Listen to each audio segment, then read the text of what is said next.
जागर जनस्थान मीडिया, उत्तर महाराष्ट्रातील एक अग्रगण्य वृत्तवाहिनी, वृत्तपत्र आपल्या सेवेत.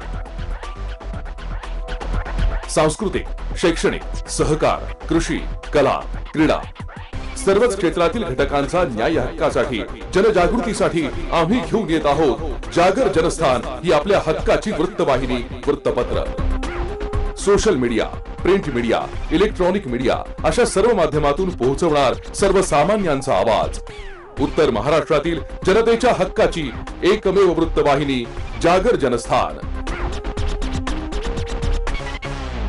जागर जनतेचा, जनतेसाठी सर्वसामान्यांच्या हक्काचा आवाज, जागर जनस्थान.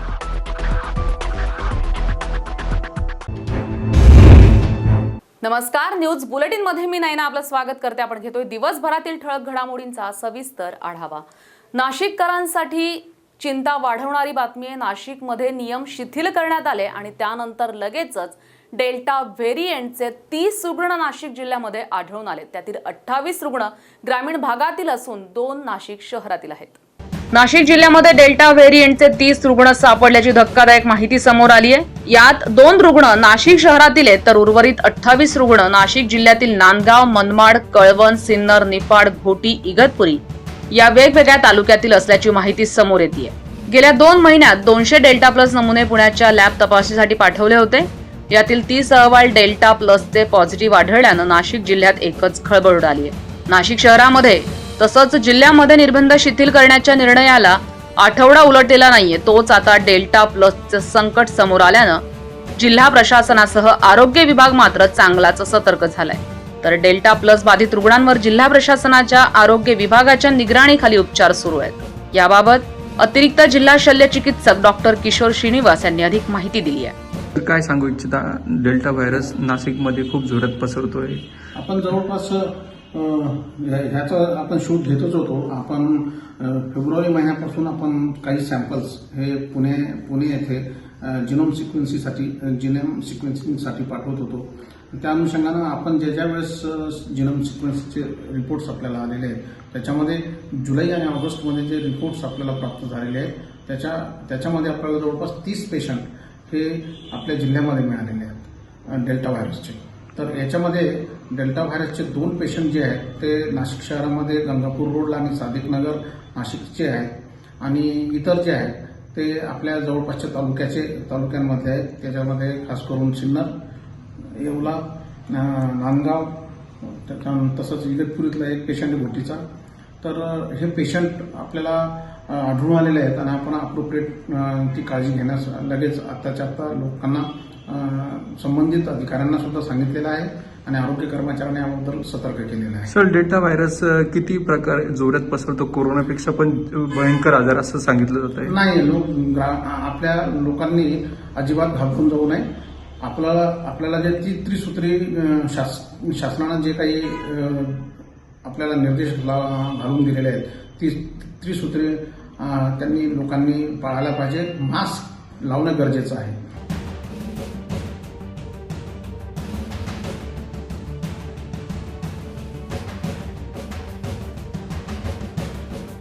जागर जनस्थानसाठी प्रकाश दुर्वे, नाशिक. तर 15 दिवसांपूर्वी जागर जनस्थाननं प्रभाग क्रमांक 4 आणि 5 मधील पेठरोड येथील कालव्याच्या परिसरात घनकचरा आणि दुर्गंधीचं साम्राज्य असल्याची बातमी प्रसारित केली होती. यानंतर लगेचच मनपा स्वच्छता विभागानं कालव्याच्या परिसरातील स्वच्छता मोहीम हाती घेतली आहे. पंचवटी प्रभाग सभापती मच्छिंद्र सानप यांनी पदभार स्वीकारल्यानंतर तत्काळ स्वच्छता आणि आरोग्यासंबंधी प्रश्न हाती घेतलाय. प्रशासनाला त्या संदर्भात सूचना दिल्या आहेत. पण पेठरोड येथील पाटाच्या परिसरात स्वच्छतेचा प्रश्न जैसे थे. याला कारण आहे स्थानिक रहिवासी.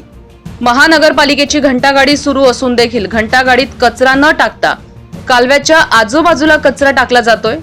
त्यामुळे परिसरात दुर्गंधी आणि कचऱ्याच्या ढिगाचं साम्राज्य पसरलंय.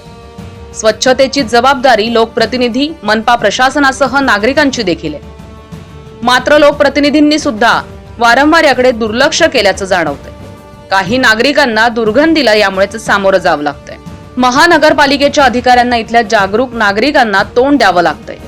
महानगरपालिकेनं परिसरात अनेक वेळा स्वच्छता मोहीम देखील राबवली आहे. मात्र त्या ठिकाणी झोपडपट्टीतील नागरिकांकडून सर्रास उघड्यावर कचरा टाकला जातोय. या ठिकाणी असलेल्या महानगरपालिकेच्या शौचालयाची दारं तुटली आहेत, पाईप दगडानं फोडले जात आहेत, पण यामुळे महिलांची मात्र गैरसोय होते. यावर महानगरपालिकेतील पंचवटी स्वच्छता विभागाचे विभागीय निरीक्षक संजय दराडे यांनी जातीनं लक्ष घालून ही बाब वरिष्ठांच्या नजरेस आणून दिली आहे. त्या संदर्भात अधिक माहिती महानगरपालिकेचे घनकचरा व्यवस्थापन संचालकांनी दिली आहे. पाटाजवळचा परिसर, आजूबाजूचा पूर्ण पेठ रोडचा परिसर या दृष्टीने सर्व नागरिकांचं प्रबोधन करण्यात आलं की जेणेकरून कचरा उघड्यावर टाकू नये. घंटागाडी जेव्हा येते त्यावेळेस घंटागाडीमध्ये कचरा टाकण्यात यावा. जर रस्ते छोटे असतील तर छोटी घंटागाडी त्या रस्त्यावर येईल आणि त्यानुसार त्याच्यात कचरा टाकण्यात यावा. उघड्यावर कचरा टाकू नये. इव्हन जे मोबाईल टॉयलेट्स आहे त्याचीसुद्धा मोडतोड करू नये. जी मोडतोड आहे ती बांधकाम विभागाला पत्र देऊन त्याच्याशी ते नीट करून घेण्यात येईल आणि प्रत्येकाने आपापल्या घराजवळचा कचरा हा जर तिथे गोळा करून ठेवण्यात आला आणि घंटागाडी येण्याच्या टायमाला जर घंटागाडीत देण्यात आलं तर निश्चितपणे जे घाणीचं हे होतं आहे तयार ब्लॅक स्पॉट्स तर ते होणार नाही. तोच पर्याय म्हणजे आता रेग्युलर इथलं मॉनिटरिंग चालू राहील. लोक अपॉइंट केलेले असतील, सकाळच्या वेळेस गाडी उभी राहील. लोकांकडनं अशी अपेक्षा राहील, जर नाहीच झालं तर मग निश्चितपणे कारवाई करण्याचा वेळ येईल. पाटाच्या परिसरात स्वच्छता जरी झाली तरी पुढील काळात पुन्हा परिस्थिती बदलते आणि हा परिसर स्वच्छतेचं माहेर घर म्हणून ओळखला जातो. स्थानिक लोकप्रतिनिधींनी हा प्रश्न गांभीर्यानं घेण्याची गरज आहे. पाटबंधारे विभागाच्या आणि महानगरपालिकेच्या माध्यमातून हा प्रश्न कसा सुटेल यावर विचार विनिमय करावा आणि त्वरित कायमस्वरूपी निर्णय घ्यावा, एवढंच.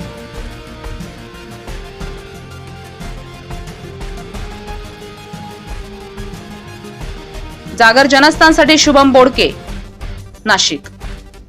नांदगाव तहसील कार्यालयातील लिपिकाला लाच मागितल्याप्रकरणी अटक करण्यात आली आहे, तर मध्यस्थी असलेल्या आणखी एकालाही ताब्यात घेण्यात आलंय.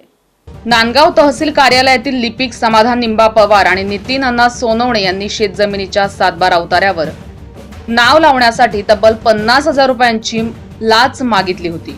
अँटी करप्शन ब्युरो नाशिकनं तत्काळ या घटनेची दखल घेत मध्यस्थी असलेल्या नितीन अण्णा सोनवणेला नांदगावच्या तहसील कार्यालयाच्या बाहेर रंगेहात पकडलंय, तर लिपिक समाधान निंबा पवार याला ही अटक करण्यात आली आहे.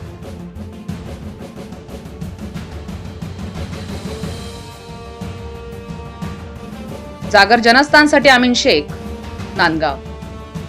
धुळे तालुक्यातील बोर विहीर शिवारामध्ये एका अनोळखी महिलेचा झाडाला लटकवलेला मृतदेह आढळून आलाय. मृतदेहावर गंभीर स्वरूपाच्या जखमा धारदार शस्त्रानं वार करून खून केल्याचं यामुळे बोललं जातंय. धुळे तालुक्यातील बोरविहीर शिवारामध्ये एका अनोळखी महिलेचा झाडाला लटकवलेला मृतदेह आढळलाय. त्यामुळे बोरविहीर शिवारात एकच खळबळ उडाली आहे. या महिलेच्या कपाळावर गंभीर इजा तसंच शरीरावर धारदार शस्त्रानं वार केल्याचं दिसतंय. हा खुनाचा प्रकार असल्याचं यामुळे बोललं जातंय. या घटनेची माहिती मिळताच धुळे तालुका पोलिसांसह ठसे तज्ज्ञ आणि श्वान पथक घटनास्थळी दाखल झाले होते. वरिष्ठ पोलीस अधिकाऱ्यांनी देखील घटनास्थळी भेट दिली. घटनास्थळी एकमेव मोबाईल चार्जर हा तपासासाठीचा पुरावा सापडलाय. मारेकऱ्याला शोधण्यासाठी पोलीस पथक रवाना करण्यात आले. याबाबत पोलीस उपनिरीक्षक सचिन काळे यांनी अधिक माहिती दिली आहे. 9 वाजेच्या सुमारास पोलीस पाटील बोरविहीर तालुका जिल्हा धुळे यांच्याकडून पोलीस स्टेशनला माहिती मिळाली.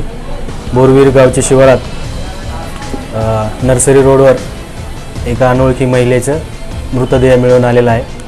त्यावरून पोलीस स्टेशनचे माननीय PI साहेब, माननीय SDPO साहेब आणि सर्व पोलीस स्टाफ घटनास्थळी जाऊन आम्ही पाहणी केली. त्या ठिकाणी एका शिरसाच्या झाडाला एक अनोळखी महिला, अंदाजे 35 ते 40 वर्ष वय, तिला तिच्या अंगावरील साडीने गळ्याला गळफास देऊन झाडाला बांधलेल्या स्थितीत आढळून आली. तसेच तिच्या कपाळावरती, पोटावर तीक्ष्ण हत्याराने वार केलेले दिसून आले. त्यावरून सदर महिलेचे प्रेत हे अनोळखी असून त्याबाबत तपास सुरू आहे. महिला प्रेत कुणाचा आहे त्याबद्दल तपास सुरू आहे. पोलीस पाटील यांच्या फिर्यादीवरून अज्ञात व्यक्तीविरुद्ध खुनाचा गुन्हा दाखल करण्याचे काम सुरू आहे. तसेच या महिलेच्या शोधकामी पोलिसांचे 3 पथके रवाना करण्यात आलेले आहेत. पुढील तपास करण्यात येत आहे. जागर जनस्थानसाठी नागेंद्र मोरे, धुळे. 102व्या घटना दुरुस्तीत बदल करून आरक्षणाचा अधिकार राज्य सरकारांना देण्याचा निर्णय केंद्रीय मंत्रिमंडळाच्या बैठकीत घेण्यात आलाय. मात्र फक्त घटना दुरुस्तीत बदल करून काही फायदा होणार नाहीये. आरक्षणाची 50% मर्यादा काढायला हवी अशी मागणी मराठा आरक्षण विषयक उपसमितीचे अध्यक्ष अशोक चव्हाण यांनी केली आहे। त्यांच्या या मागणीतून शिवसंग्रामचे नेते विनायक मेटेंनी अशोक चव्हाणांवर जोरदार हल्ला चढवला। अशोक चव्हाण आधी अधिकार नाही म्हणून ओरडत होते, आता अधिकार दिले तर अधिकार देऊन काय उपयोग अशा शब्दात मेटेंनी चव्हाणांना टोला लगावलाय। मराठा समाजाचे या सगळ्या ज्या प्रश्नाच्या बद्दल जे आरक्षणाचा प्रश्न आहे, छत्रपती शिवाजी महाराजांचा प्रश्न आहे, नोकरीचा प्रश्न आहे, MPSCचा प्रश्न आहे, सारथीचा प्रश्न आहे, अशा अनेक जे प्रश्न आहे, वसतिगृहाचा प्रश्न आहे, हे सगळ्या प्रश्नाच्या संदर्भामध्ये माझी आणि माननीय मुख्यमंत्र्यांची बैठक झाली होती। त्या बैठकीमध्ये त्यांनी बैठक घेण्याचं मान्य केलेलं होतं।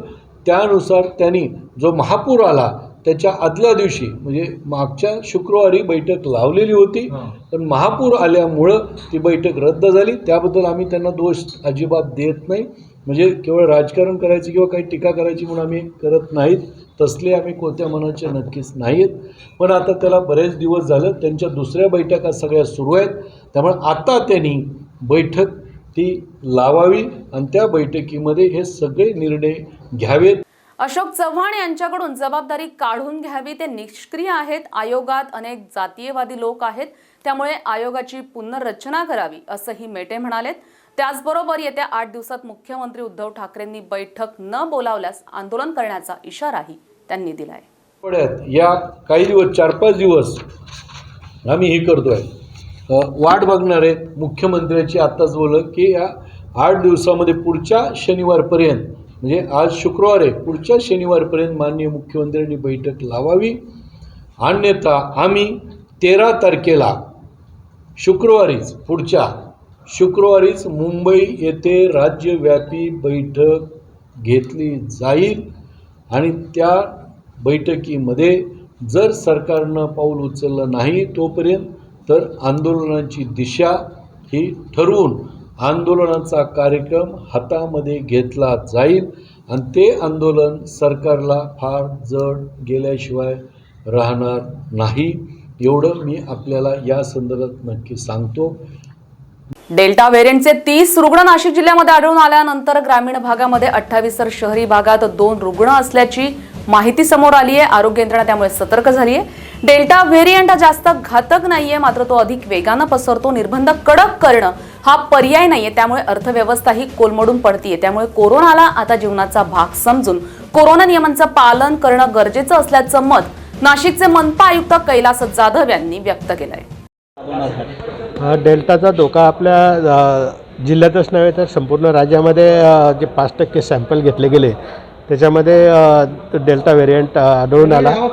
फक्त हे जून-जुलै महिन्यामधले जे पेशंट होते त्यांचे सॅम्पल होते, त्यामुळे त्यांचा आता जो दुसऱ्यांना इन्फेक्ट करायचा पिरियड जो आहे तो निघून गेलेला आहे। तरीसुद्धा आपण त्यांचे जे 2 शहरामध्ये आढळले, सुदैवाने ग्रामीण भागामध्ये जास्त इकडे कमी आहे, परंतु जे 2 आढळले त्यांचेसुद्धा कॉन्टॅक्ट ट्रेसिंग केलं जाईल।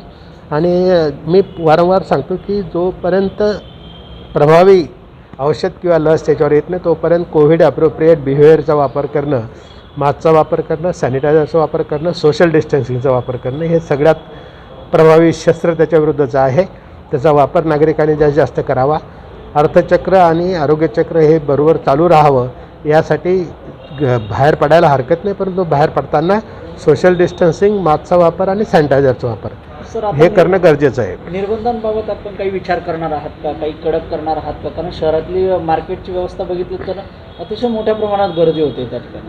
ते निर्बंध कडक करणे त्याच्यामुळे अर्थव्यवस्था कोलमडून पडते। आता सुदैवाने दररोज निघणाऱ्या रुग्णाची संख्या 2 आकड्यामध्ये आहे, 30, 40, 25, 30, 40, 50पर्यंत निघतात। त्यामुळे सतत निर्बंध ठेवणं योग्य नाही, परंतु लोकांनी गरज असेल तेव्हाच मार्केटमध्ये जाणे, आपल्या ठराविक वेळेमध्ये आपल्याला आवश्यक जीवनावश्यक वस्तू जे काय खरेदी करायची खरेदी करून जास्तीत जास्त आपण घरी राहणे प्रेफर केलं पाहिजे आणि ह्या कोविड ॲप्रोप्रिएट बिहेवियरचा वापर केला पाहिजे। प्रत्येक वेळेला सक्ती करणं किंवा दंड वसूल करूनच नियंत्रण आणण्यापेक्षा करोनासह आपल्याला जगायचं आहे ही भावना आपण जर मनामध्ये डेव्हलप केली, कारण अनेक रोग बघा तुम्ही, स्वाईन फ्लू आले, बर्ड फ्लू आला, हा आला, ती साथ संपल्यानंतर ते रोग अजून संपलेले नाही आहे, परंतु आपण त्यांच्यासह जगतो आहे। तसंच आपल्याला करोनासह सुद्धा जगायचंच आहे पुढचे 1-2 वर्ष।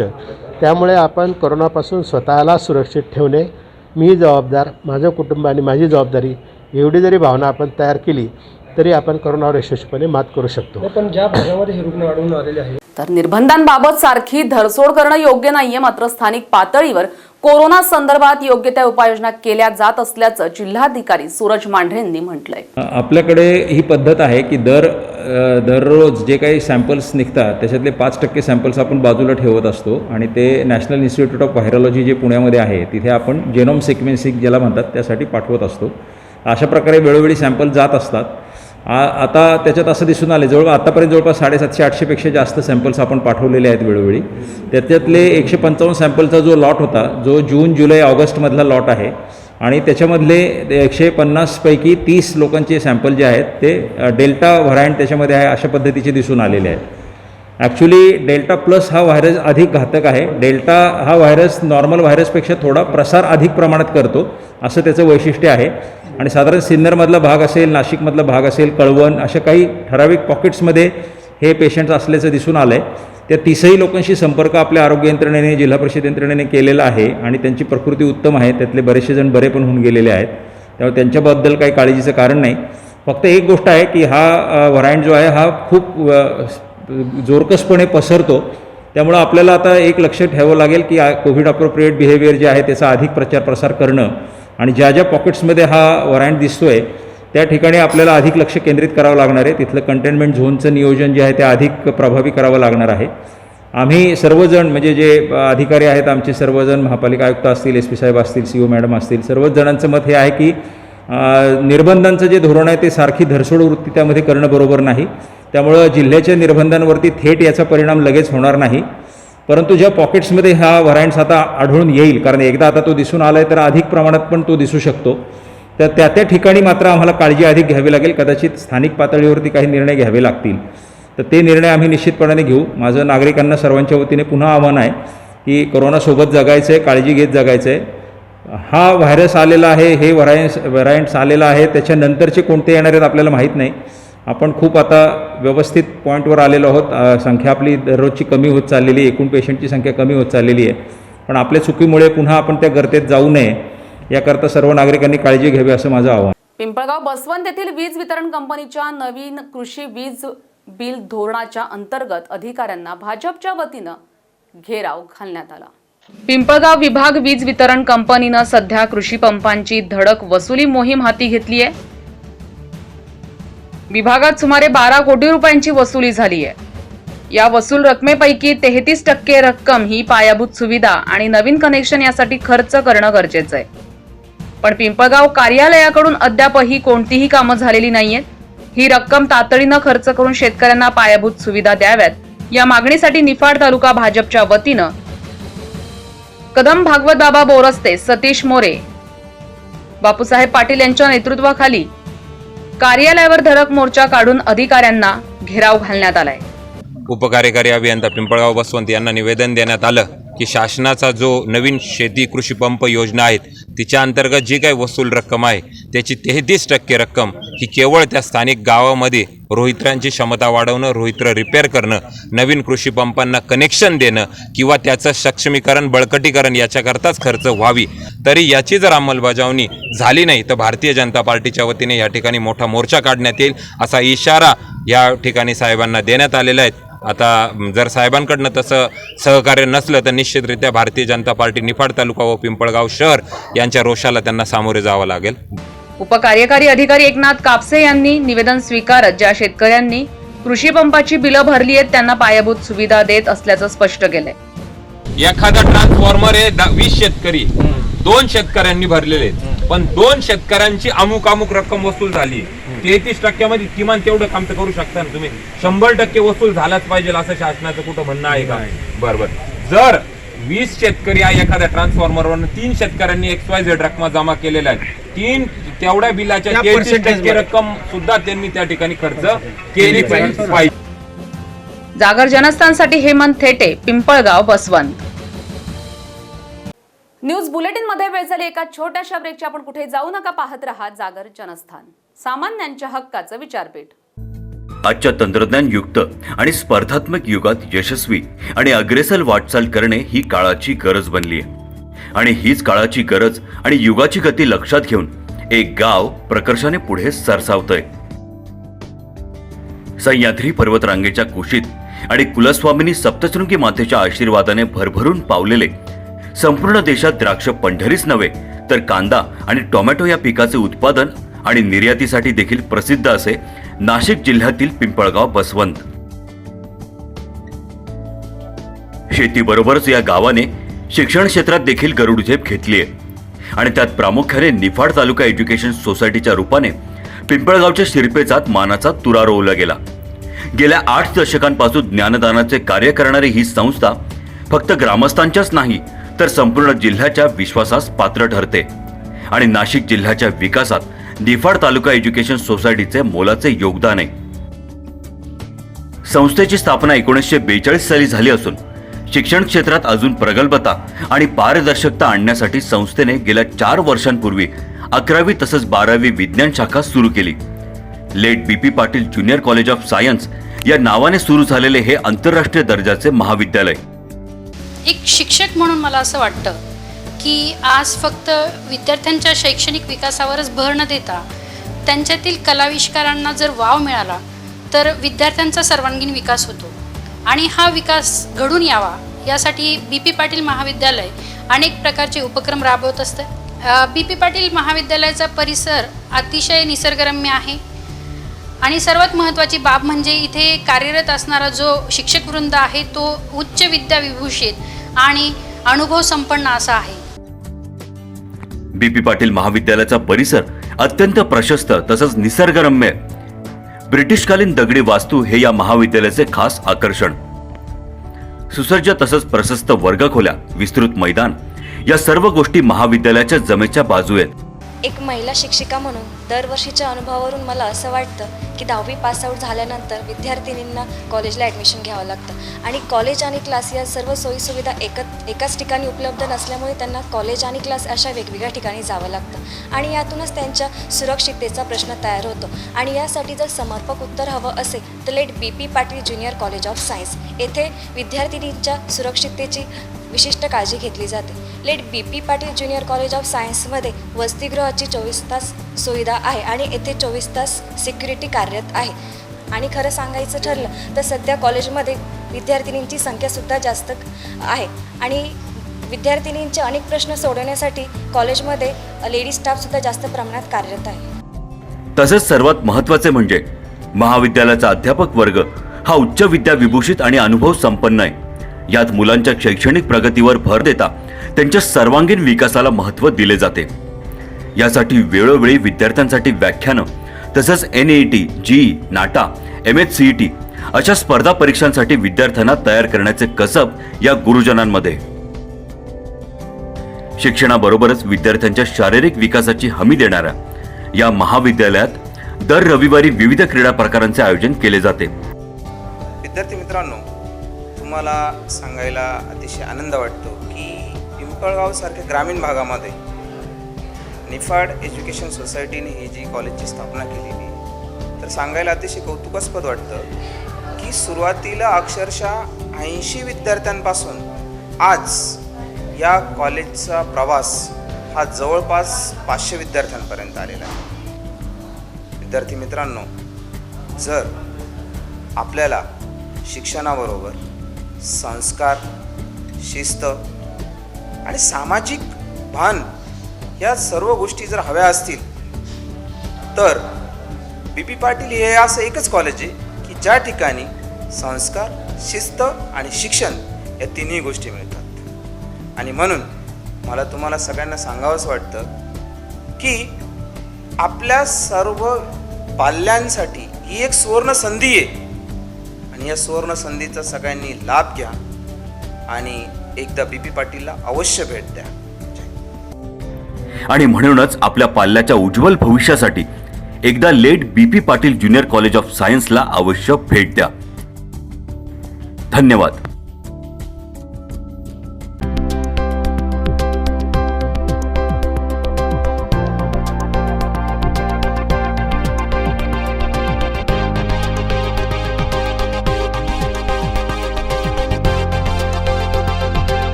आम्ही आलेलो आहोत नाशिकच्या मध्यवर्ती ठिकाणी, म्हणजेच अशोका मार्ग या ठिकाणी. पण आम्ही अशोका मार्ग या ठिकाणी का आलो आहोत असा तुम्हाला प्रश्न नक्कीच पडला असेल. तर नाशिककरांना, प्रत्येक नाशिककराचं घराचं स्वप्न आहे आणि त्या स्वप्नपूर्तीसाठी कार्डा कन्स्ट्रक्शन गेल्या कित्येक वर्षापासनं त्या स्वप्नपूर्तीसाठी मदत करतोय आणि अशोका मार्गला देखील कार्डा कन्स्ट्रक्शनची नवीन साईट उभी राहू पाहतीये. त्याच साईटची, त्याच प्रोजेक्टची माहिती घेण्यासाठी आम्ही इथे आलेलो आहोत. या साईटचं विशेष महत्त्व असं आहे की आज आपण इथे या नाशिकच्या मध्यवर्ती ठिकाणी उभं आहोत आणि इतकं विस्तृत असं हे मैदान आहे. साधारणतः नाही ना 5.5 एकरची ही जागा असेल आणि ह्या जागेमध्ये एक हरियांगण नावाची रेसिडेन्शियल सोसायटी, त्याचबरोबर हायस्ट्रीट शॉपिंग ॲव्हेन्यूसारखं एक मोठं शॉपिंग मॉल इथे तयार होणार आहे. दोन्ही प्रोजेक्ट हे एकत्रितपणे इथे स्टँड होणार आहे आणि ही इतकी सुवर्ण संधी नाशिककरांना उपलब्ध करून दिलेली आहे कार्डा कन्स्ट्रक्शननी. त्यासाठी त्यांचं खरंच कौतुक करावंसं वाटतं.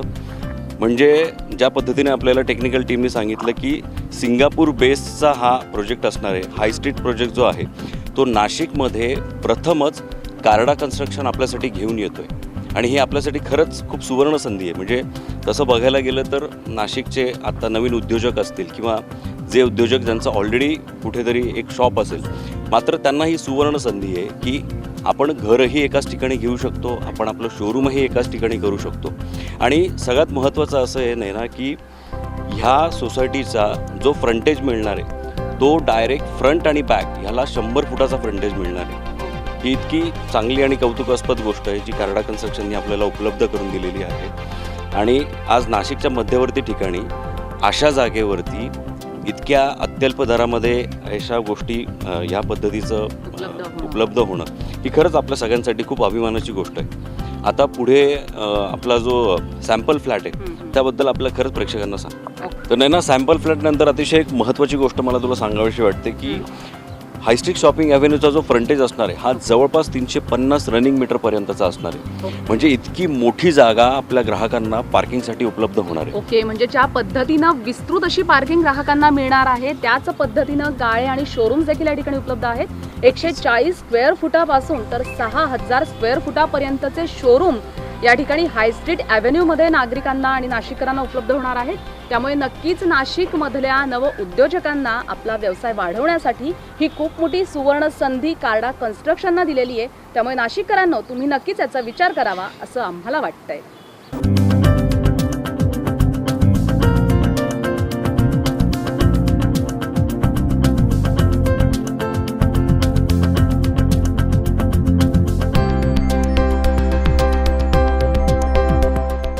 प्रत्येकाच्या मनात स्वप्नातलं एक घर असतं.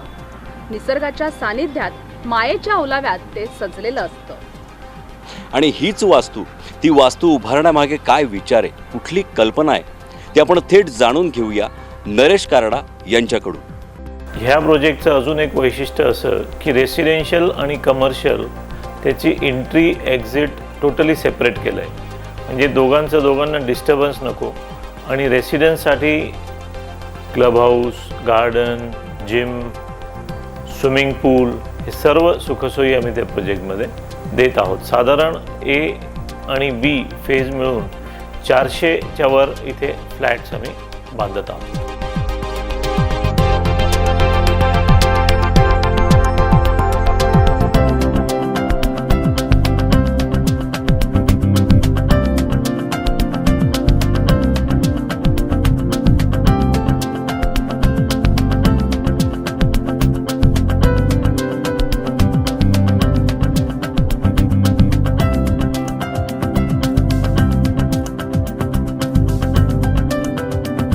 अशा पद्धतीने कमर्शियल बाजू आपण पाहिलेली आहे, पण रेसिडेन्शियल म्हणजे ज्या ठिकाणी नाशिककरांना राहायचं आहे, आपलं स्वप्नातलं घर बुक करायचं आहे, ती बाजू आपल्याला बघावी लागणार आहे. तर या ठिकाणी 3 फेज असणार आहे, A+B आणि C अशा 3 फेज असणार आहे आणि या 3 फेज म्हणून जवळजवळ 400 फ्लॅट्स इथे उपलब्ध आहेत. बरोबर आहे ना. सी फेजमध्ये आता जर आपण बघितलं तर सी फेजचं काम सुरू झालं आहे आणि जवळपास इथे 120 फ्लॅट्सचं आता काम सुरू झालेलं आहे. त्यामुळे ही खरंच नाशिककरांसाठी सुवर्ण संधी असणार आहे की त्यांनी इथे लवकरात लवकर यावं आणि त्यांनी त्यांचा फ्लॅट बुक करावा.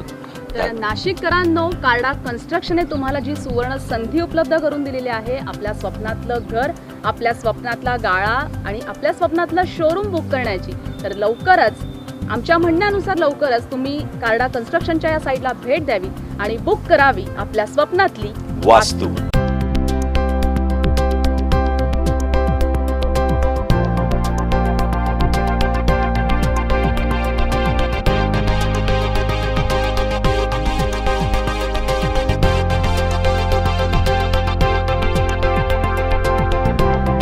ब्रेकनंतर आपलं स्वागत. अकोला जिल्ह्यातील मूर्तिजापूर तालुका अंतर्गत येत असलेला ग्राम जांभा बुद्रुक इथल्या ग्रामस्थांनी बहुचर्चित असणाऱ्या काटेपूर्णा बॅरेज अभावी जांभा बुद्रुक हे गाव 100% प्रभावित झाले. त्यामुळे त्याचं पुनर्वसन व्हावं या उद्देशानं तीव्र आंदोलनाने घोषणाबाजी केली. पुनर्वसन न झाल्यास सामूहिक आत्मदहनाचा इशाराही ग्रामस्थांनी दिलाय. मूर्तिजापूर तालुक्यामध्ये मंजूर झालेल्या काटेपूर्णा बॅरेजमुळे प्रभावित झालेल्या गावांमध्ये जांभा बुद्रुक गावाचा समावेश आहे. या गावच्या पुनर्वसनाचा प्रश्न रखडलाय. गावाचं 100% पुनर्वसन करावं अशी मागणी गावकऱ्यांनी केली आहे. गाव 100% पुनर्वसन करण्यासाठी गावकऱ्यांनी आंदोलनात्मक भूमिका घेतली असून टप्प्याटप्प्यानं करण्यात येत असलेल्या आंदोलनाचा एक भाग म्हणून शुक्रवारी म्हणजेच 6 ऑगस्ट रोजी मोटरसायकल रॅलीनं आंदोलनाची सुरुवात करण्यात आली. पुनर्वसनाबाबतची कामं 1 वर्षाच्या आत सुरू होणार आहेत अशी माहिती सरपंच आणि सचिव ग्रामपंचायत यांना पाठवलेल्या पत्रातून कळवली होती. पण अजूनही गावाच्या पुनर्वसनाचा प्रश्न प्रलंबितच आहे. शासनानेच आम्हाला शब्द दिला की तुमचं जांभा गाव 100% पुनर्वसन आहे, पण त्यांनी त्यांचा शब्द पाळला नाही आणि गाव फक्त 13% पुनर्वसन केलं. आमची गावकऱ्यांची एवढीच विनंती आहे की त्यांनी त्यांच्या शब्दावर कायम राखून 100% गाव पुनर्वसन गेल्या 11 वर्षापासून गावाचा विकास पूर्णपणे थांबलेला आहे. गावाच्या तिन्ही बाजूला काटेपूर्णा नदी वाहत असल्यानं आणि एका बाजूला नाला असल्यानं पूर्ण गाव पाण्याच्या धोक्यात आहे. तरी देखील पुनर्वसनाबाबत टाळाटाळ का केली जातेय असा जाब स्थानिकांकडून विचारला जातोय. शासनानं दिलेल्या पत्राप्रमाणे जांभा गावचे पुनर्वसन करण्यासाठी संघर्ष समितीची स्थापना करण्यात आली आहे. शासनानं आपल्याला न्याय अगर दिला नसन तर आपण यानंतरचा प्रोग्राम जो आहे जे पवित्र आपण उचलणार आहोत, हा रस्ता रोका आहे, जेल भरो आंदोलन आहे, आत्मदहन आहे. टप्प्याटप्प्यानं आपल्याला सगळे आंदोलन करायचे आहेत. शांततेच्या मार्गाने आपण आंदोलन करू. ज्या दिवशी आपल्याला न्याय मिळाला नाही सामूहिक आत्मदहन होईल. संघर्ष समितीद्वारे रास्ता रोको, जेल भरो, सामूहिक आत्मदहन आंदोलन करण्यात येणार असल्याचं समितीनं जाहीर केलंय. याच आंदोलनातील पहिला टप्पा म्हणून शुक्रवारी जांभा गावापासून मूर्तिजापूर उपविभागीय कार्यालयापर्यंत मोटरसायकल रॅली काढून उपविभागीय अधिकाऱ्यांना मागण्यांचं निवेदन देण्यात आले. या रॅलीमध्ये बहुसंख्य गावकरी सहभागी झाले होते. जागर जनस्थानसाठी गोपाल ठग, मूर्तिजापूर. बातमी आहे कांद्याची आणि तेही नाशिकमधून. अनेक संकटांचा सामना करणाऱ्या शेतकऱ्याला यंदा कांद्याकडून बऱ्याच अपेक्षा आहेत. किमान कांदा विकून तरी 2 पैसे मिळतील अशी आशा शेतकरी करत होता. त्यामुळे सर्व शेतकऱ्यांच्या बाजाराकडे नजरा लागल्या होत्या. पण अशातच कांदा दराबाबत काही महत्त्वाच्या घडामोडी घडल्या. कांदा पीक कोरोनामुळे तब्बल 1 महिना उशिरानं खरेदी होण्यास सुरुवात झालेली. त्यानंतर नाफेडचे 2 लाख मेट्रिक टन कांदा खरेदी उद्दिष्ट पूर्ण झाले. त्यामुळे 1 ऑगस्ट पासून नाफेडची कांदा खरेदी बंद झाली. त्यामुळे 100 रुपयांची घसरण कांदा भावात पाहायला मिळाली आणि याचाच आढावा घेतलाय आमचे प्रतिनिधी खुशाल पाटील यांनी. आशिया खंडातली सर्वात मोठी कांद्याची बाजारपेठ म्हणून नाशिककडे बघितलं जात आहे. काय नेमकी आजची परिस्थिती आहे, बाजारात कांद्याची आवक किती प्रमाणात वाढलेली आहे, मागणी किती आहे, काय परिस्थिती आहे, मागणी संदर्भातले आपल्यासोबत बोलायला बटाटा कांदा व्यापारी असोसिएशनचे अध्यक्ष आहेत परदेशी साहेब. खरं तर पावसाळ्याचे दिवस आहेत, कांद्याची आवक जी त्याचा समतोल या ठिकाणी दिसून येतो आहे. मात्र मागणी जी ती या ठिकाणी मोठ्या प्रमाणात नसल्यामुळे आता आवक वाढू लागलेली आहे आणि पर्यायाने जो कांद्याचा दर आहे त्याच्यात चर उतरतो आहे. काय नेमकी परिस्थिती? आज जर विचार केला कांद्याच्या बाजारावर कमी होण्याचं मुख्य कारण म्हणजे देशावरची डिमांड अक्षरशः कमी झालेली आहे. जरी बाजारामध्ये कमी प्रमाणात माल येत असा परंतु मागणी कमी असल्यामुळे अक्षरशः बाजार आज प्रत्येक दिवसाही 100-200 रुपये बाजारभाव कमी होते. याचं मुख्य कारण असं की आंध्र कर्नाटकमध्ये मोठ्या प्रमाणामध्ये पाऊस झाला. त्याचप्रमाणे आमचे जे बाहेर देशावर माल जातात UP बिहार त्या साईडला तिथं आणि महापुराने थैमान घातलेलं आहे. त्याच्यामुळे तिकडली पण मागणी कमी झाली. आज आपला MP आणि महाराष्ट्र हा एक गड मांडला जातो कांद्याचा, तर दोन्ही ठिकाणचे मालाचे अक्षरशः नुकसान झालेले आहे. एक्सपोर्टला जो जाणारा माल आहे तो 10 ते 20% एक्सपोर्टला माल जाऊ राहिला आणि बाकीचा हलका माल आहे त्याची मागणी कमी झालेली आहे. आणि नाफेडची खरेदी बंद झाली, याला सर्वांना माहिती आहे 1 तारखेपासून बंद झाली. याचा परिणाम असा झाला का नाफेड आणि एक्सपोर्ट प्लस देशावरची मागणी ही कमी झाल्यामुळं अक्षरशः बाजारामध्ये त्याची मागणी कमी आणि जरी माल बाजारात कमी येत असला तरी बाजारभाव हे कमी आहे. आणि जर साऊथमध्ये जर पाऊस झाला नाही आणि जर 15 ऑगस्ट नंतर जर मोठ्या प्रमाणामध्ये लाल कांद्याची आवक झाली तर त्याचा निश्चितच परिणाम असा होणार आहे की आपल्या इथले जे बाजारभाव आहे ते अजून बी कमी होण्याची शक्यता आहे. ही निसर्गाने जर आपल्याला साथ दिली तरच हा फायदा होऊ शकतो. नाही तर जर साऊथचा माल जर 15 तारखेनंतर बाजारामध्ये मोठ्या प्रमाणात लाल कांद्याची आवक झाली तर हे बाजारभाव अजूनही मोठ्या प्रमाणात कोसळण्याची शक्यता आहे. खरं तर नाफेड ज्यावेळेस खरेदी करतो कांद्याची त्यावेळेस शेतकऱ्यांना जो कांद्याचे दर जे ते या ठिकाणी चांगल्या पद्धतीने दर मिळत असतात. मात्र नाफेडचं खरेदीचं एक लिमिट आहे, मर्यादा आहे. काय नेमकं नाफेडवरती आपल्या मार्केटचं गणित असतं किंवा शेतकऱ्यांचं चढउतार भावाचं काय नेमकं गणित असतं? बाजारभाव कमी आणि जास्त होण्याचं मुख्य कारण म्हणजे मागणी आणि पुरवठा याच्यावरती अंतराचं. जर बाजारामध्ये माल मोठ्या प्रमाणात उपलब्ध असता आणि देशावर आणि आंतरराष्ट्रीय जर मागणी मोठ्या प्रमाणात असली तर नाफेडने खरेदी केली नाही केली त्याचा मोठा फारसा परिणाम होत नाही. परंतु जर मागणी नसली तर त्यावेळेस नाफेडची बाजारामध्ये गरज पडते आणि जर नाफेडने खरेदी केली तर बाजारात समतोल राहतो. परंतु आज अशी परिस्थिती आहे की नाफेडची खरेदी जरी 1 तारखेनंतर बंद झाली असली परंतु माल बी बाजारामध्ये कमी येतो. आज जर बघितलं तुम्ही लासलगाव पिंपळगावसारख्या ठिकाणी आज 300-400 ट्रॅक्टरची आवक होती जिथं आज 1000-1500ची आवक होत होती. परंतु मागणीच नाही आहे त्याच्यामुळे बाजारामध्ये माल असला बी नसला बी याचा मोठा परिणाम होत नाही आहे आणि बाजारभाव त्याच्यामुळे कमी होत आहे. सध्या नाशिक जिल्ह्यात पावसाचं प्रमाण कमी आहे, आवक जी आहे तिचा समतोल आहे. येणाऱ्या काळामध्ये ही परिस्थिती कशी असू शकते? आज बाजारामध्ये जे माल येतं स्टॉकचे माल आहे जे शेतकऱ्यांनी साठवून ठेवलेला माल आहे. परंतु जे 15 ऑगस्ट नंतर जे माल येतात आपले नवीन कांदा म्हणतो आपण लाल कांदा त्याची लागवड मोठ्या प्रमाणामध्ये चांदवड देवळा सटाणा या भागामध्ये होते. परंतु आज असं आहे का काही ठिकाणीमध्ये महापुराने थैमान घातलं तर या ठिकाणी पाऊसच नाही आहे. आज लोकांनी तिथं लागवड केलेली आहे कांद्याची परंतु त्यांना पाण्याचा परिणाम आहे. जर येत्या 8-15 दिवसात पाऊस नाही झाला तर त्यांची जर रोपं जळून गेले तर निश्चितच त्याचा परिणाम असा होणार आहे की हे जे बाजारामध्ये माल शिल्लक असला हलका जरी माल असला परंतु जर त्याला मागणी आली तर असा आहे का हा मालाचे बाजारभाव येत्या महिन्याअखेरपर्यंत वाढू पण शकतात. याचं मुख्य कारण असं आहे की जर पाऊस झाला नाही लाल कांदे जर आपल्याकडे झाले नाही तर त्याचा मुख्य परिणाम जाणू शकतोय. आपण बघितलं असेल की नाशिक जिल्ह्यात कमी पडणारा पाऊस व त्याचबरोबर इतर राज्यांकडून होणारी मागणी जी याच्यातला समतोल पाहता सध्या तरी कांद्याचे दर जे ते 100 ते 150 रुपयाने या ठिकाणी कमी जास्त होताना दिसून येत आहेत. कॅमेरामन नितीन बोराळेसह खुशाल पाटील, जागर जनस्थान, नाशिक. तर इकडे मूर्तिजापूर तालुक्यातील शेंद येथील विद्यार्थ्यांना कानड इथे शिक्षण घेण्यासाठी रोज 5 किलोमीटर चिखल तुडवत शाळेत यावं लागतंय. यामुळे विद्यार्थ्यांचं शैक्षणिक नुकसान होतंय. मूर्तिजापूर तालुक्यातील कानडी शेंद रस्त्याची दयनीय अवस्था झाली आहे. 5 किलोमीटरचा हा रस्ता कच्चा रस्ता आहे. हा रस्ता काट्यांनी भरलाय. पावसाळ्याच्या दिवसात या रस्त्यानं पायी चालणं कठीण होतं. शेंद येथील अनेक विद्यार्थी माध्यमिक शिक्षणासाठी कानडी इथे येतात. पण कानडी ते शेंद या 5 किलोमीटर रस्त्याची दयनीय अवस्था झाल्यानं नागरिक आणि विद्यार्थ्यांना कमालीचा त्रास सहन करावा लागतोय. शेंद या गावाला रस्ताच नाहीये. हे गाव अतिशय दुर्गम भागात येतं. इथले नागरिक किराणा बाजार, औषधी, दवाखाना यासाठी चिखल तुडवत कानडी इथे येतात. एवढंच नाही तर इथले विद्यार्थी शिक्षणासाठी कानडी इथे रोज ये जा करतात. त्यांना 5 किलोमीटर चिखल तुडवत जावं लागतं. त्यामुळे ते शाळेत वेळेवर पोहोचू शकत नाही. त्यामुळे त्यांचं शैक्षणिक नुकसान देखील होतंय. तर शाळेतून घरी पोहोचल्यानंतर पायात रुतलेले काटे काढण्यासाठी त्यांचा अधिक वेळ जातो. या संदर्भात ग्रामपंचायत कानडी आणि गटग्रामपंचायत कवळा शेंद यांनी संबंधितांना विविध निवेदनही दिली आहेत. मात्र या गंभीर बाबीकडे दुर्लक्ष केलं जात असल्याचं ग्रामस्थांनी जागर जनस्थानशी पालकमंत्र्यांनी जाहीर केल्याप्रमाणे या संपर्क रस्त्याचं काम तातडीनं हाती घ्यावं अशी ग्रामस्थांची मागणी आहे. जागर जनस्थानसाठी गोपाल ठक, मूर्तिजापूर. कोरोनाचा प्रादुर्भाव ओसरत असतानाच मिशन बिगिन अंतर्गत सर्व आस्थापना, हॉटेल्स, मॉल्स, मंदिरालयांना परवानगी मिळाली. तशीच 6 महिन्यापासून बंद असलेल्या मंदिरांनाही राज्य सरकारनं तत्काळ परवानगी द्यावी. कारण त्यावर आधारित सर्व घटकांचा आर्थिक स्रोत पुन्हा सुरू होणार आहे.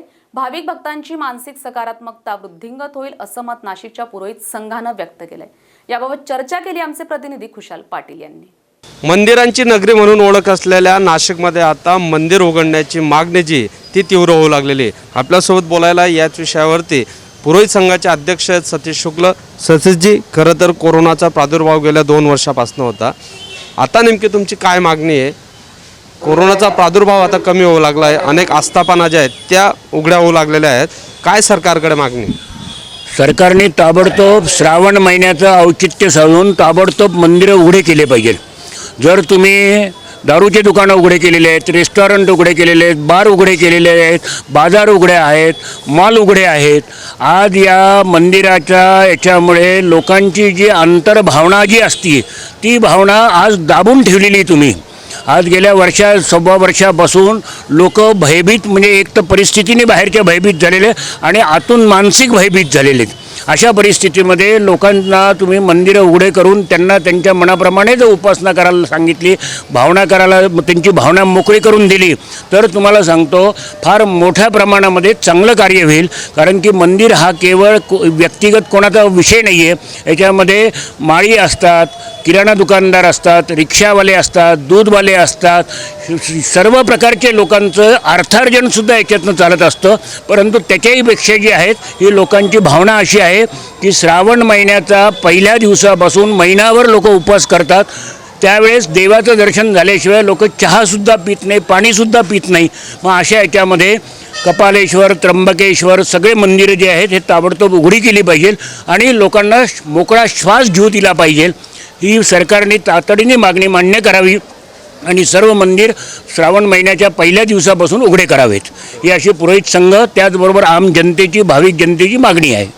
आपण बघितलं असेल गेल्या 2 ते 1.5 वर्षापासून मंदिरं जे आहेत ते बंद या ठिकाणी ठेवण्यात आलेली आहे. देशातल्या अनेक आस्थापना ज्या आहेत ते कोरोनाचा प्रादुर्भाव कमी झाल्यामुळे आता शासनाच्या परवानगीने उघडण्यात येत आहेत.